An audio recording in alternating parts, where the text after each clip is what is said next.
ہم ہر شعبے میں ہم بے ایمان ہیں. کیوں ہے؟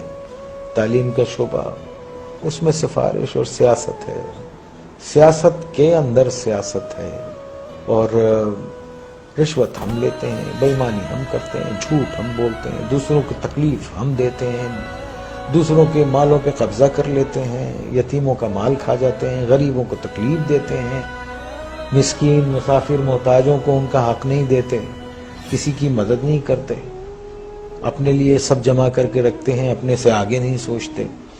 تو آپ یہ دیکھیے ایسے معاشرے جو ہیں وہ اگر آپ اتنے برے ہو رہے ہیں جس طرح سے نظر آ رہا ہے آپ کو، تو اگر آپ قرآن شریف پڑھیں تو اس میں جو قومیں اللہ تعالیٰ کی احکامات کو نہیں مانتی اور جو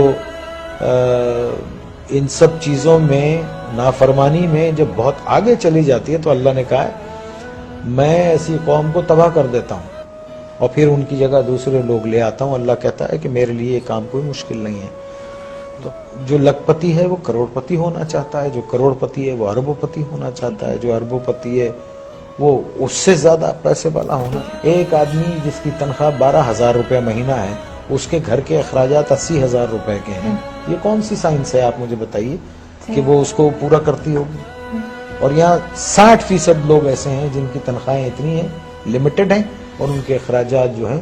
تو پھر کیا کرتے ہیں آپ؟ شارٹ کٹس مارتے ہیں، شارٹ کٹس مارتے ہیں. اور ایک بات یاد رکھیے، دیکھیے اگر آپ نے اپنی اولاد کو حرام کھلایا نا، حرام، بے ایمانی، چوری چکاری، ان سب چیزوں سے، لوٹ کے یہ سب چیزوں سے کھلایا، تو وہ آپ کے پاس وہ سارا ویسے ہی نکل جائے گا. آپ دیکھیے کبھی جمع کر کے نہیں رکھ سکتا.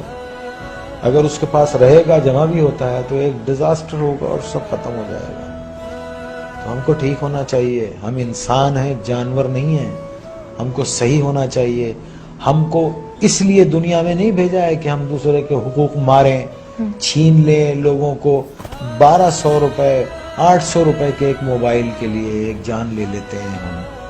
کبھی وہ تنہائی میں بیٹھ کے وہ سوچتے نہیں ہوں گے کہ ایک انسان کی زندگی جب وہ پیدا ہوتا ہے تو وہ گوشت کا لوتھڑا ہوتا ہے، پھر وہ انسانی فارم میں آتا ہے، پھر وہ دنیا میں آتا ہے بے سہارا، بے بس. ماں اس کو 9 مہینے پیٹ میں رکھتی ہے، پالتی ہے، پھر وہ گرم سرد کا مقابلہ کرتا ہے اور بڑا ہوتا ہے، چوٹیں لگتی ہیں، دھوپ ہے، بارش ہے، اور پھر ایک آدمی اس کو ایک 500 روپے کے موبائل کے لیے اتنی تک و دو سے پلنے والے بچے کو گولی مار کے چلا جاتا ہے.